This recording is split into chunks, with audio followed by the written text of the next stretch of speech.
Hello मेरे प्यारे छात्र एवं छात्राएं, मैं संदीप ठाकुर। आप देख रहे हैं माँ संस्कृत गंगा यूट्यूब चैनल। तो मेरे प्यारे छात्र एवं छात्राएं, आज का जो अध्याय है एकादशवा पाठा, इनकी प्यूसम भाग 2 संस्कृत का और वर्ग दसम वर्ग का हम आज पूरी तरह से अध्ययन करवाएंगे और पूरी तरह से समझाने का भी प्रयत्न करेंगे।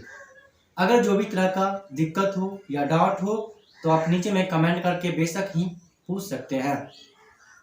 तो मेरे प्यारे छात्र एवं छात्राएं, अगर इस चैनल पर नए होंगे तो चैनल को सब्सक्राइब कर लीजिए और साथ में जो बेल आइकन का जो घंटी होगा उसको आप ऑन कर लीजिएगा, ताकि हम जो वीडियो अपलोड करेंगे वो आपके पास जल्द से जल्द पहुंच पाए। तो मेरे प्यारे छात्र एवं छात्राएं, तो चलिए समय को ना गवाते हुए स्टार्ट करते हैं। चलिए, आज हम पढ़ेंगे एकादशः पाठा और इस चैप्टर का नाम है व्याघ्रपथिक कथा। इस कथा में बताया गया है कि लोभ को कैसे दूर किया जाता है और लोभ के बारे में जानकारी दिया गया है कि मनुष्य में लोभ आने के बाद क्या क्या प्रवृत्ति होती हैं, तो उनके बारे में आज इस अध्याय में पढ़ेंगे। तो चलिए हम इसको पूरी तरह से समझने का प्रयत्न करेंगे। इससे बहुत सारे क्वेश्चन पूछ सकते हैं एग्जाम के लिए, तो आप अच्छी तरह से तैयारी में लग जाइए।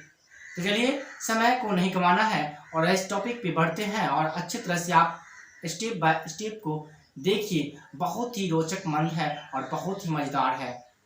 चलिए, अंत तक बने रहें। चलिए,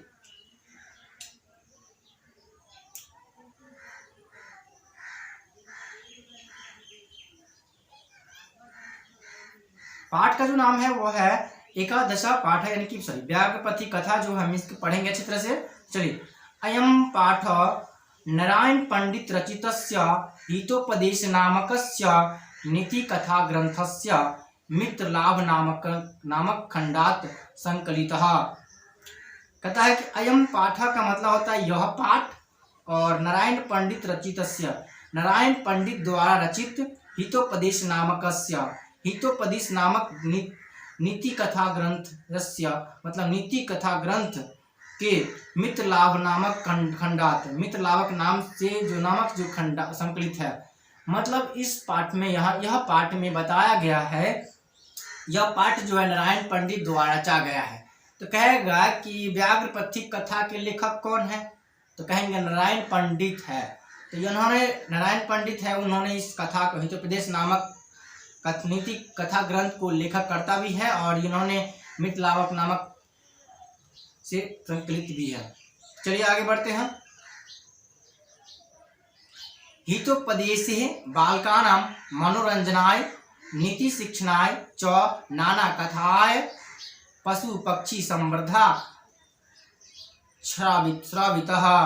अर्थात सुनिए, हितोपदेश बालकानां मनोरंजनाय मतलब कहता है कि हितोपदेश के में बालक के मनोरंजन के लिए नीति शिक्षणाय च नाना कथा, मतलब नीति शिक्षण के लिए अनेक कथाएं, पशु पक्षी संबद्ध श्रावितः मतलब पशु पक्षियों से संबद्ध किया गया है। यानी कि कह सकते हैं कि हितोपदेश में बालक के मनोरंजन के लिए जो नीति शिक्षण के लिए जो अनेक कथाएं जो प्रस्तुत किया गया है वो पशु पक्षियों के संबंध के बारे में किया गया है। आगे बढ़ते हैं, ध्यान सुनिएगा। प्रस्तुतम कथायाम लोभस्य दुष्परिणामः प्रकटितः। अर्थात प्रस्तुत कथा में जो लोभ के दुष्परिणामों के बारे में बताया गया है। ठीक है, अब आगे है पशु पक्षी कथानां मूल्यां मानवानां शिक्षार्थं प्रभुतं भवति इति एतादृशीभिः कथाभिः ज्ञायते। अर्थात अब इसमें बताया गया है कि पशु पक्षी कथानां, यानी कि पशु पक्षी के कथा, मूल्य मानवानां शिक्षार्थं प्रभुतं, यानी कि जो मनुष्य के शिक्षा के लिए प्रकट होती हैं, भवति इति एतादृशीभिः कथाभिः ज्ञायते मतलब ऐसा इस प्रकार की कथा को ज्ञात किया गया है। मतलब इन कथाओं में पशु पक्षी के कथा का मूल्य के बारे में, जो मनुष्य के शिक्षा के जीवन के बारे में इसमें वर्णित किया गया है और यह प्रकट करके इन व्याघ्रपथी कथा में बताया गया है। तो आप अच्छी तरह से अध्ययन करें और अच्छी तरह से देखें। जो भी समस्या हो तो आप नीचे में जो कमेंट का बॉक्स है उसमें आप बता सकते हैं, ठीक है। तो यही बात है कि कह रहा है कि यह पाठ में बताया गया, यह पाठ जो है मतलब नारायण पंडित द्वारा रचा गया है। और इस पाठ में जो बताया गया है कि नीति नामक जो कथा ग्रंथ की और मित्रलाभ नामक की जो इस पाठ संकलित है, हितोपदेश नामक में जो बताया गया है कि बालकों के मनोरंजन के लिए जो नीति शिक्षण के लिए अनेक कथाएं जो पशु पक्षियों के संबंध के बारे में, इस कथाओं के बारे में अध्ययन करके बताया है कि मनुष्य के जीवन पर प्रभाव पड़े और मनुष्य की शिक्षा के भी असर पड़े। इसलिए इन्होंने पशु पक्षियों के कथाओं के बारे में विस्तृत जानकारी दिया है इस अध्याय में। तो चलिए हम इन अध्याय को अच्छी तरह से मूल पाठ के आधार पे पूरी की पूरी पढ़ने का प्रयत्न करते हैं और समझने का भी प्रयत्न करते हैं। तो चलिए आगे बढ़ते हैं।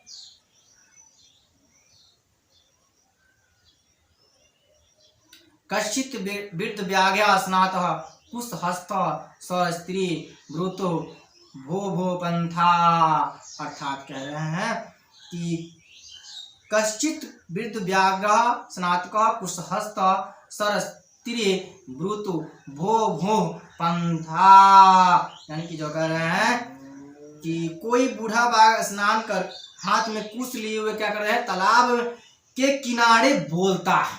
मतलब कोई वृद्ध बाघ जो है तालाब के किनारे क्या कर रहे हैं, तालाब के किनारे जो कुश लिए हुए क्या कर रहे हैं, बोल रहे हैं। आप सुनिए, इदम स्वर्ण कंगनम गिरियताम। अब यहाँ मतलब जो पंथा मतलब पथिक को बोल रहे हैं, ये हरिपथिक इस कंगन को, स्वर्ण कंगन को ग्रहण करो। मतलब स्वर्ण कंगना गृहता, मतलब जो पथिक को बोल रहा है, अरे पथिक, मतलब कौन बोल रहा है, तो वृद्ध व्याघ्र बोल रहे हैं कि अरे पथिक, इन सोने के कंगन को तुम ग्रहण करो। ततो लोभा कृष्टेन किंचित पंथा लोभचितम भाग्यने नेतृत्व संभावित भवति, भाग्य ने तह नित्य संभावित भक्ति। अर्थात यानी कि जो कह रहे हैं कि इसके लोभ में आकृष्ट हुए, मतलब इसके लोभ मतलब जो बाघ बोले कि अरे पथिक, इन सोने के कंगन को ग्रहण करो, तभी इन्होंने लोभ भ्रष्ट अवस्था में कह रहे हैं कि आकृष्ट हुए और पथिक ने सोचने लगा और सोच पथिक के द्वारा सोचा गया और यह भाग्य से संभव होता है। मतलब उन्होंने सोचा कि यह कोई भाग्य से ही मिलता है, अगर कोई मिल रहा है, हमें कोई चीज़ मिल रहा है तो उसे हम अच्छी तरह से यूज करेंगे, उपयोग करेंगे, जिसे कोई नसीब वालों को ही मिलता है स्वर्ण कंगनम। तो ठीक है, आगे देखिए, कितु सन्निमित्तम आत्मसंदेह प्रवृत्तिर्न विधेयता। अब यहाँ पर कह रहा है कि जो किंतु क्या मुझे आत्मसंदेह वाले कार्य करना चाहिए। मतलब उन्होंने पूछ रहा है क्या मुझे आत्मसंदेह वाला कार्य को करना चाहिए। उसके अंदर में संदेह भी है कि हमें कहीं ऐसा तो नहीं है कि हमको बुला के खा जाएंगे। तो यह सोचता भी है लेकिन यह नहीं भी सोचता है, लेकिन ये लोभ में जब आए तो उनके ना कुछ सूझा और उन्होंने उस कंगन को ग्रहण करने के लिए आगे बढ़ा। जब लास्ट में जाएंगे तो बहुत ही इंटरेस्टिंग कविता है, मतलब इस कहानी का पात्र है। तो चलिए आगे देखते हैं। यथा माने होता है क्योंकि। अब अगला है, इनको पढ़िए अच्छा पर ध्यान सुनेगा। अनिष्टादिष्ट लाभे अपि न गतिर्जयते शुभा, यत्रास्ते विसंसर्गे अमृतम तत्रापि मृत्यवे। अर्थात जो कह रहे हैं कि अनिष्टादिष्ट लोभे अपि न गतिर्जयता शुभा, यत्रास्ते विसंसर्गे अमृतम तथापि मृत्यवे। अर्थात यहाँ पे जो बोल रहे हैं कि जो अनिष्टम दिष्ट लोभयापि, अर्थात जो अनिष्ट के संसर्ग में के लोभ में जो सुगति नहीं होते हैं, मतलब कह रहे हैं कि जो अनिष्ट के संसर्ग के लोभ में जो होता है उसमें शुभ गति नहीं प्रदान हो सकती है। अनिष्टम दिष्ट लोभे अपि न गतिर्जयते शुभा, मतलब अनिष्ट के जो कभी भी अनिष्ट के लोभ में जो आता है उसका शुभ गति नहीं होती है।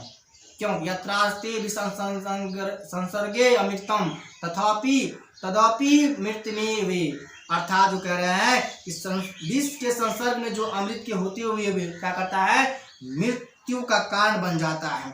कहता है कि जो अनिष्ट के संसर्ग में लोभ में शुभ गति नहीं होती है, लेकिन अगर विष के संसर्ग में अमृत के होते हुए वो क्या करते हैं, मृत्यु का कारण बन जाते हैं। यह पुरुष पथिक को बोल रहे हैं, मतलब पथिक जो सोचा जाता है, मतलब बोला जाता है, ऐसा उसके मन में होना चाहिए।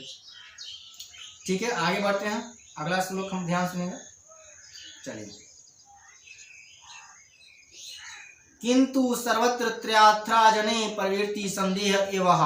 अब यहाँ पर कह रहे हैं, इसका पहले अर्थ जान लेते हैं।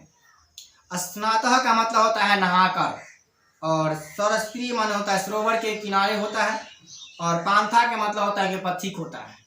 गृताम का मतलब होता है ले लो पुदीना। किंचित का मतलब होता है किसी, आलोचितम का मतलब होता है सोचा जाता है। भागेन का मतलब होता है भाग के द्वारा। प्रवृत्ति का मतलब होता है कार्य। विधेया का मतलब होता है, विधेया का मतलब होता है करना चाहिए। अनिष्ट का मतलब होता है अमंगल होता है। लोभे अपि मतलब होता है लोभ में भी। शुभा का मतलब होता है शुभ दायित्व होता है। संसर्ग का मतलब होता है संपर्क में। मृत्यु का मतलब होता है मृत्यु का। अगला है अर्थाजनक का मतलब धन के अर्जन में। प्रसार्य का मतलब होता है प्रसार कर। त्वची का मतलब होता है तुम पर। और प्रगेव का मतलब होता है प्रारंभ काल में। दुर्वृत्त मतलब होता है कि दुष्ट प्रवृत्ति का। मानुषानम का मतलब होता है मनुष्य के। दारा का मतलब होता है पत्नी। अनिष्ट अधिष्ट का मतलब होता है आदेश दिया गया। गलित खंडंतों का मतलब होता है गले हुए नाखून और दंतों वाली। अधितानी का मतलब होता है पड़ा है। मरात्मके का मतलब होता है हिंसक। और दरिद्रा का मतलब होता है गरीब का। कौंते का मतलब होता है कुंती पुत्र। प्रेक्ष का मतलब होता है दो। और व्याधित का मतलब होता है योगी। षष्टाम का मतलब होता है दवा। निरुजा का मतलब होता है निरोगी। दातव्यम का मतलब होता है देना चाहिए। यद दानम का मतलब होता है जो दान। दियते का मतलब होता है दिया गया। सात्विक कम का मतलब होता है सार्थक। विदु का मतलब होता है जो जाना गया। सरसी का मतलब होता है तालाब। स्नातवा का मतलब होता है नहाकर। लोभस्त्र का मतलब होता है लोभाकृष्ट होकर। महापंगे का मतलब होता है भयानक कीचड़ में। निमग्न मतलब होता है फंस गया। पल्युतम का मतलब होता है भागने में। अक्षम का मतलब होता है असमर्थ। पतितम का मतलब होता है ऊपर या ऐसा गिरा हुआ। उत्पथामपयामी का मतलब होता है कि निकलता हूँ। इत्युक्तम उत्तवा का मतलब होता है ऐसा कहकर। उपगम्य का मतलब होता है जानकर। धीरता का मतलब होता है पकड़ लिया गया। अवसेंद्रियों का मतलब होता है जिसकी इंद्रिय वश में नहीं हो। हस्ती का मतलब होता है हाथ। स्नान मिवा का मतलब होता है स्नान के समान। अवभरना का मतलब होता है कि पालन पोषण। व्यापादिता का मतलब होता है मार डालना। और सदुस्त्री का मतलब होता है भयंकर गाढ़े। मृत्यु का मतलब होता है मरा हुआ। लोभेन का मतलब लोभ के कारण मर जाता है। चलिए, इसका शब्दार्थ हम जान चुके हैं, तो इसका लाइन बाय लाइन पढ़ते हैं फिर से। किंतु सर्वत्र तथ्यार्जने प्रवृत्ति संदेह एवं, मतलब उन्होंने क्या किया, किंतु सभी जगह अर्थ धन का अर्जन करने वाला कार्य में जो क्या होता है संदेह होता है। मतलब कहा जाता है कि सभी जगह धन के अर्जन करने वाला कार्य में क्या होता है, संदेह होता है। मतलब उसमें कुछ न कुछ गड़बड़ है, दया वाला बात होता है। ठीक है, तो आगे बढ़ते हैं। तन्निरूपामि रूप्यामि तावत् प्रकाशम ब्रूते कुत्र तव कंगनम, अर्थात कंगनम व्याघ्रो हस्तम प्रसार्य दर्शयति, अर्थात कहा जाता है तो निश्चित ही करता हूँ। मतलब कि सभी जगह देखा जाता है कि जहाँ धन की अर्जन करता है तो वहां पर जरूर संदेह होता है, ऐसा निश्चित करता हूँ। आवाज देते हुए बोलता है तुम्हारा कंगन कहाँ है। मतलब वृद्ध बाघ बोल रहा है कि तुम्हारा कंगन कहाँ है। आप सुनिए, तुम्हारा कंगन कहाँ है। बाघ हाथ को फैलाकर दिखाता है। मतलब व्याघ्रो हस्तम पसार्य दर्शति, मतलब बाघ जो है हाथ को फैलाकर दिखाता है। आगे सुनिए, पंथो अवदत् कथम मरात्मके त्वयि विश्वास व्याघ्र उवाच श्रीनु रे पंथा।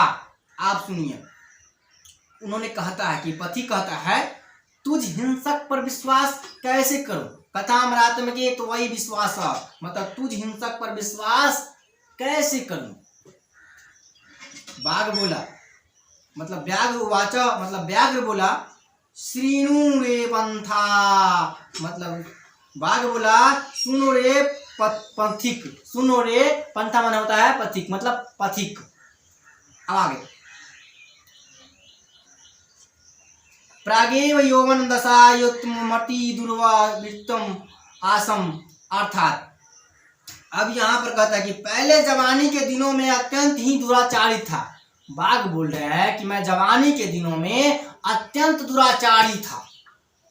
आगे सुनिए, अनेक गुमानुषाणाम बधान में पुत्रा मृता दराश्च, अर्थात अनेक गाय एवं मनुष्य का वध मेरे द्वारा किया गया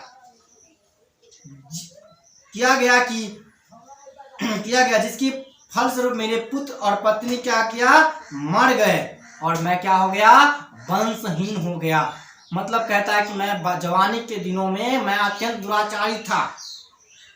और आगे पढ़िए, आगे क्या है, वंशहीनश्चहिं तथा केनचित् सिद्धं करे धार्मिकानां हम दिष्टा केनचित्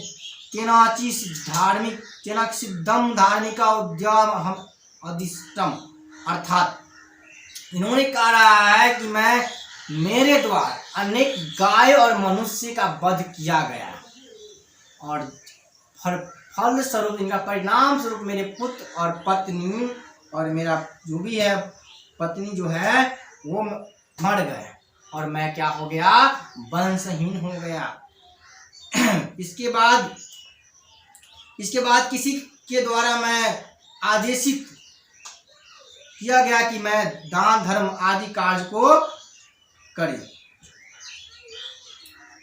मतलब दान धर्म एक दिकम चरतु भवान, मतलब केनाची धर्म धार्मिक हमादिष्ट, अर्थात दान धार्मिक अधिगम चरतु भवान, यानी कि जो मैं दान धर्म उस धार्मिक उपदेश से जो मतलब दान धर्म और कार्य को करे, मतलब ऐसा करे कि मैं दान धर्म को देकर मैं पुण्य को भागी प्राप्त कर सकूं। इन्होंने लोग में उसको लोग में अवस्था में वाला बुला रहे हैं, उसको इतना और अच्छी से आकर्षित कर रहे हैं कि लगता है वो उसके पास ही आ जाएंगे, बुला रहे हैं। देखिए आगे क्या है, सुनिए आगे, तदुपदेशादि दानी मह्यम स्नानशीलो दाता बिरदो गलितन खंदंतो कथम न विश्वासा भूमि मया च धार्मिक शस्त्राणया दितानि, अर्थात कह रहा है कि जो इसके बाद जो मेरे उस उपदेश को किया गया, दान धर्म को कार्य को करें मुझे, ताकि मुझे पुण्य की प्राप्ति हो, और उसी धार्मिक उपदेश से उस समय जो स्नान कर मैं गले हुए नाक एवं दंत वाला वृद्ध कैसे ही विश्वास के योग्य हूँ। मतलब मेरा जो वृद्ध अवस्था हो गया है और मुझे मेरा दांत जो है बड़े बड़े हो गए, नाक जो है बहुत बड़े बड़े हो गया है, तो मुझ पर विश्वास करो, मैं दुराचारी नहीं हूँ, मुझ पर विश्वास करके एक अच्छा उपदेश बना लो। और मेरे द्वारा धर्मशास्त्र का अध्ययन किया गया है, कहता है कि मेरे द्वारा ही धर्मशास्त्र का भी अध्ययन किया गया है। बाघ बोल रहे हैं कि मेरे द्वारा धर्मशास्त्र का भी अध्ययन किया गया है। तो अब यहाँ पर कैसे कह सकते हैं कि मेरे द्वारा धर्मशास्त्र का अध्ययन किया गया, किसने कहा था, तो वृद्ध बाघ ने ही कहा था। तो आगे हम बढ़ते हैं, आगे कह रहा है सुनिए, श्रीनु यानी कि सुनो,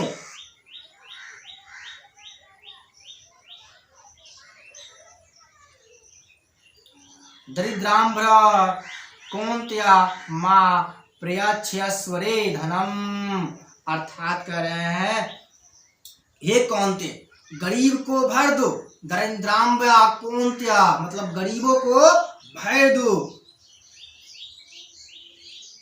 अब माँ प्रेक्षेश्वरे धनम, मतलब जो ऐश्वर्यवान हो, जो ऐश्वर्यवान हो उससे क्या करना है, जो धर्मशास्त्र जो ऐश्वर्यवान है उसे धन दो, मतलब प्रेक्षेश्वरे धनम, माँ प्रेक्षेश्वरे धनम, जो ऐश्वर्यवान हो उसको धन देके अर्जित करके संपन्न करो, गरीबों को भर दो, जो ऐश्वर्यवान हो उसको धन दो। अब आगे है व्याधितस्योधम पथ्यम निरुजस्या कमोदे, मतलब जो व्यक्ति जो गरीब, मतलब जो क्या कर रहा है कि जो रोगग्रस्त है, जो रोगग्रस्त व्यक्ति है, उन रोगग्रस्त व्यक्ति को औषधि दिया कीजिए, औषधि देता हूँ, औषधि दो। जो रोग निरुजस्या कमोदे, मतलब जो रोगग्रस्त नहीं है उसे मत दो, उसे क्या आवश्यकता है, मतलब जो रोगग्रस्त व्यक्ति नहीं है उनको औषधि की जरूरत होती है। तो कहता है इस पाठ में, मतलब इस श्लोक में कह रहा है कि मैं गरीबों को भर दो, मतलब गरीबों को पूरी कुछ दो, ऐश्वर्यवान को धन दो, और जो व्यक्ति गरीब मतलब जो ग्रसित है, रोग से ग्रसित है, उनको औषधि दिया कीजिए, और जो रोगग्रस्त नहीं है उनको रोग मतलब दवा देने की क्या आवश्यकता हो सकती है। अब आगे सुनिए क्या कर रहे हैं।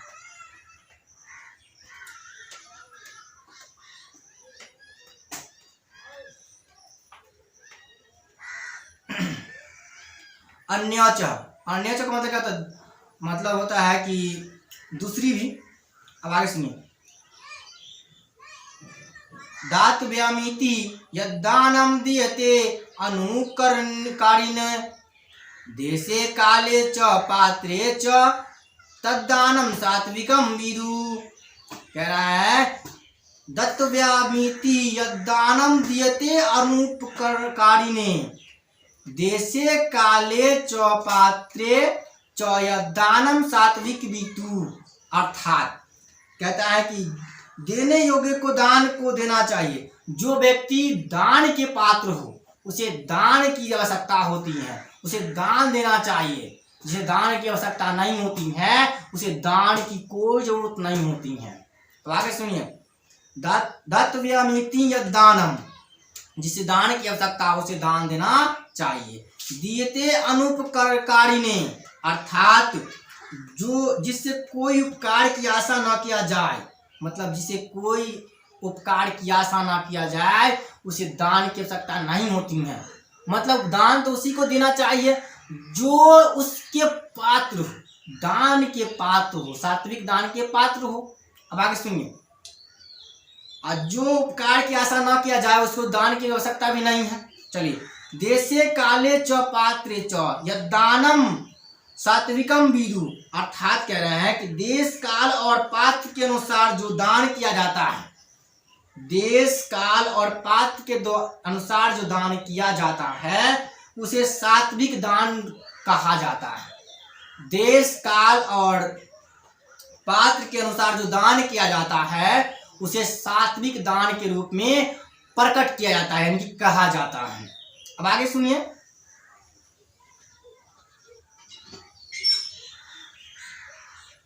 तदत्र सरसी स्नात्वा स्वर्ण कंगनम गृहणाम, अर्थात अतः कहते हैं, तदत्र माने अतः, सरसी माने होता है तालाब, स्नात्वा स्वर्ण कंगनाम गृहणाम, मतलब जो तालाब में स्नान करके सोने का कंगन ग्रहण करो। कह रहे हैं कि तालाब में स्नान करके सोने के कंगन को ग्रहण करो। जो वृद्ध बाघ बोल रहे हैं कि पथिक तुम इस तालाब में आकर स्नान करके इस सोने के कंगन को ग्रहण कर लो। ठीक है, आगे सुनिए,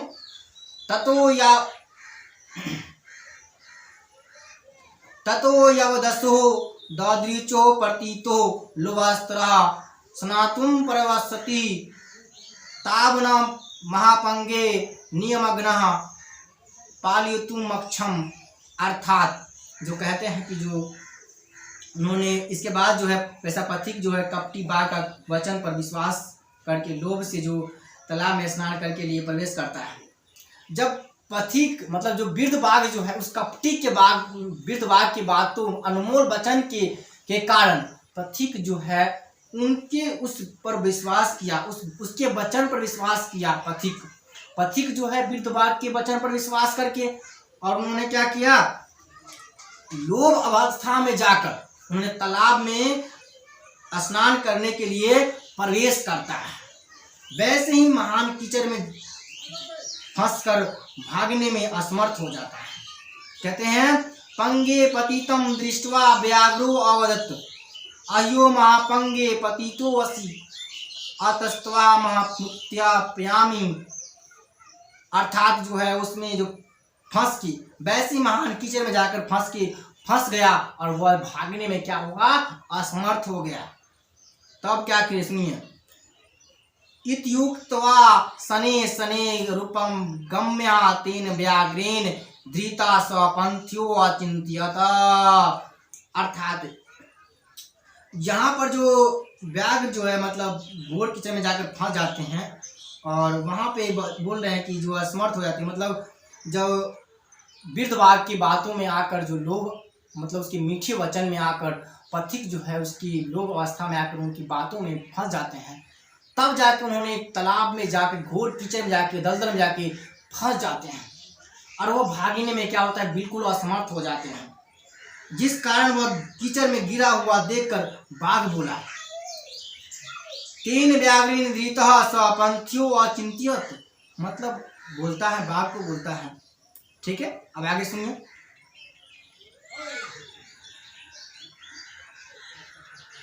अवसेन्द्रिय चिंतानम हस्ती स्नामिव क्रिया दुर्भघम गाभरण्यो प्राण्यो ज्ञानम भारम क्रिया बिना। यानी कि कह रहा है अवसेन्द्रिय चिताम हस्ती स्नामिव क्रिया, अर्थात अरे भाई तुम कीचड़ में गिर गए हो, तुम कीचड़ में गिर गए हो, हस्ती स्नामिव क्रिया, इसलिए मैं तुझे निकालता हूँ। ऐसा करके धीरे धीरे पथिक के पास मतलब बाघ जो है मतलब पहुंचा और बाघ के द्वारा पकड़ा जाता है। दुर्गभयान्यो प्रयाणम ज्ञान भारम क्रिया बिना। अब जो मतलब जो उसके पास पहुंचता है और पथिक सोचता है कि मैं जिसकी इंद्रियों बस में नहीं होती हैं तथा चित्त की क्रिया हाथ के स्नान के समान जो होता है, ज्ञान क्रिया के अभाव से मतलब बोझ लगने लगता है। मतलब जिसकी इंद्रियों बस में नहीं हो, अवसेन्द्रियोचितानाम हस्ती स्नामी वह क्रिया, जिसकी इंद्रियों बस में नहीं हो तब जाए चित्त क्रिया हाथी के स्नान समान होता है। दुर्गाभ्यर्ण्यो प्राण्यो ज्ञानम भारम क्रिया बिना। अर्थात जब जाके उसका ज्ञान जो होता है क्रिया के अभाव में उसी तरह बोझ लगने लगता है जैसे विधवा स्त्री का श्रृंगार या भूषण भार हो जाता है। जैसे विधवा स्त्री या विधवा जो स्त्री होता है उसका जो आभूषण होता है भार स्वरूप होता है। जैसे पति के बिना उसका श्रृंगार जो है अधूरा माना जाता है, उसे भार के स्वरूप माना जाता है, उसी प्रकार उन्होंने लोभ भ्रष्ट अवस्था में आकर पथिक जो तालाब में बुलाया था उनके जाके अंदर में घुस गए और उन्हें घोर दलदल में जाके फंस गए, जिस कारण से उन्होंने कोई आगे न पीछे घूमा और वह भागने में असमर्थ हो गया। इसीलिए कहा गया है जिसकी इंद्रियों बस में नहीं होती हैं, जिसकी इंद्रियों बस में नहीं होती हैं वह क्रिया जो होता है, उचित क्रिया जो होता है हाथी के समान होता है, स्नान करता है। और उसका जो ज्ञान होता है, ज्ञान के अभाव के कारण जो है क्रिया जो होता है, अभाव जो होता है भारी हो जाता है। जैसे कोई विधवा स्त्री के बिना जो श्रृंगार जो होता है भारी लगता है, उसी प्रकार। अब आगे सोचते हैं, ध्यान सुनिए। इति चिंत्य वासो व्याघ्रेण व्यापदितः खादितश्च अत उच्यते।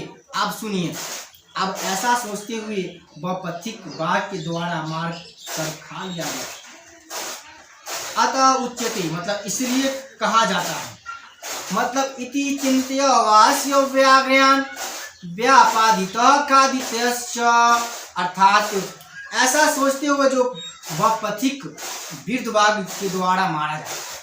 मतलब पथिक जो है वृद्धबाग माने बूढ़ा बाघ के द्वारा मारा जाता है। यानी कि जो उससे घोर दलदल में बोला आ जाता है वो मीठे वचन में आ जाता है, और पथिक बोलता है कि हम तो सोने का कंगन चाहिए हमको। वो सोने के कंगन के कारण उन्होंने घोर कीचड़ में जाके फंस गया।